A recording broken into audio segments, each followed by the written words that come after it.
मन को कंट्रोल करने की 7 शक्तिशाली विधि। प्राचीन भारत के मगध राज्य में एक महान सम्राट शासन करता था, सम्राट बिंबिसार। उनके राज्य में सुख शांति थी, लेकिन बिंबिसार का मन अत्यंत चंचल था। कभी क्रोध, कभी लोभ, कभी मोह। उनका मन हमेशा किसी न किसी विकार में उलझा रहता। राजा ने कई साधुओं, मंत्रियों, विद्वानों से समाधान पूछा, पर समाधान नहीं मिला। एक दिन उनके दरबार में खबर आई कि कपिलवस्तु से आए एक तपस्वी गौतम बुद्ध राजगृह में ठहरे हैं। बुद्ध के ज्ञान की ख्याति सुनकर सम्राट ने उन्हें बुलाया और निवेदन किया, भगवन, मेरा मन सदा व्याकुल रहता है, कभी लालच, कभी भय, कभी क्रोध, कभी मोह।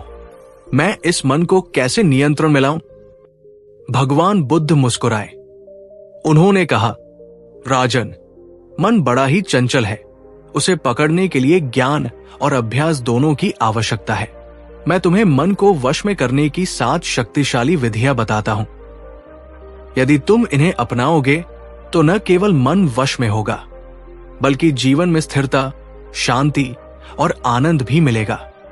1. स्मृति, स्मरण शक्ति। बुद्ध बोले, राजन, सबसे पहले स्मृति अर्थात माइंडफुलनेस को साधो। ये मन को पकड़ने का प्रथम सूत्र है। जब मन इधर उधर भागे, उसे वही रोक लो। अपने हर कार्य, हर विचार, हर श्वास पर ध्यान दो। उदाहरण के लिए, जब भोजन कर रहे हो तो भोजन पर ही ध्यान रहे, जब चल रहे हो तो चलने पर, जब बोल रहे हो तो हर शब्द पर। स्मृति से मन जागृत रहता है और वो भटकता नहीं। राजा ने पूछा, ये कैसे साधे भगवन? बुद्ध ने उत्तर दिया, दिन का एक समय निश्चित करो, जब केवल स्वयं पर ध्यान दो, अपनी श्वासों पर, अपने शरीर की स्थिति पर, अपने विचारों पर।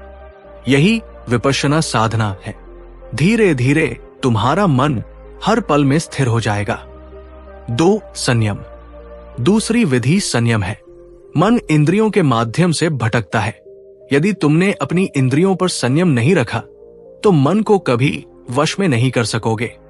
जैसे एक रथ में 5 घोड़े होते हैं, वैसे ही हमारे 5 इंद्रिय विषय हैं, रूप, रस, गंध, शब्द और स्पर्श। यदि ये घोड़े बेलगाम है तो रथ दुर्घटनाग्रस्त हो जाएगा।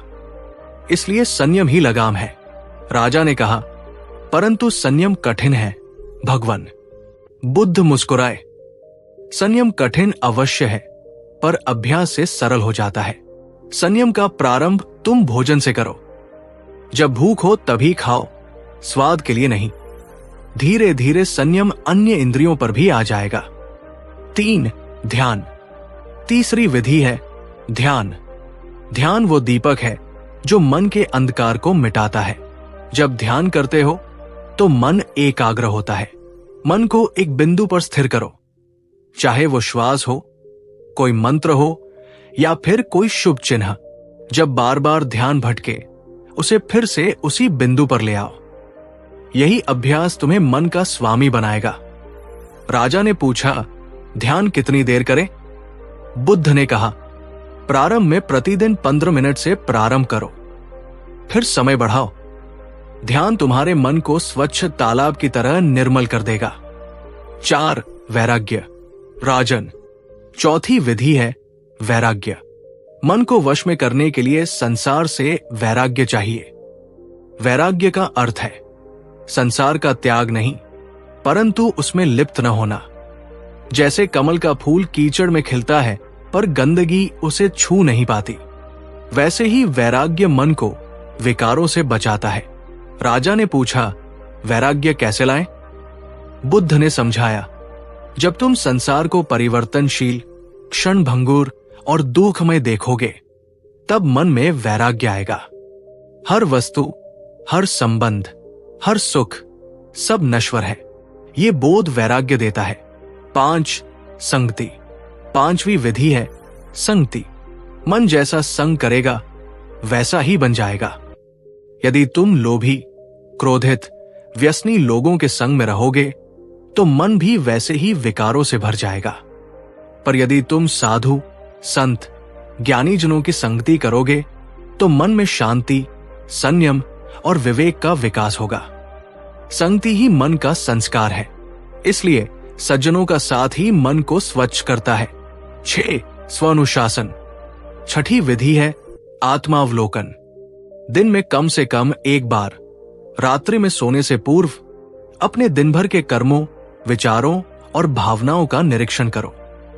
देखो कि दिन में कहां क्रोध आया, कहां लोभ, कहां ईर्ष्या। फिर मन ही मन प्रतिज्ञा करो कि अगले दिन इसे सुधारूंगा। ये आत्मावलोकन मन की बुराइयों को जड़ से उखाड़ देता है। राजा ने कहा, भगवान, ये तो कठिन है, मैं भूल जाऊंगा। बुद्ध ने उत्तर दिया, आरंभ में कठिन लगेगा, पर इसे आदत बना लो। जैसे शरीर को नित्य स्नान की आवश्यकता होती है, वैसे ही मन को भी आत्मावलोकन का स्नान चाहिए। 7.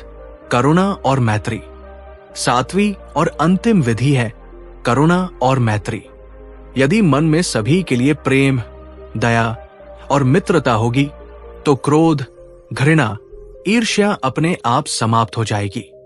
मन को नियंत्रित करने का सरलतम मार्ग है सभी प्राणियों को स्वयं जैसा समझना, सब में समानता का बोध करना। जब ऐसा होगा तो मन शांत रहेगा। जैसे एक मां अपने बालक से प्रेम करती है, वैसे ही सबके प्रति करुणा रखो। करुणा से बड़ा कोई साधन नहीं जो मन को वश में कर सके। राजा बिंबिसार ने बुद्ध से कहा, भगवान, आपने तो मेरे मन का दर्पण ही साफ कर दिया। मैं इन 7 विधियों का अभ्यास करूंगा।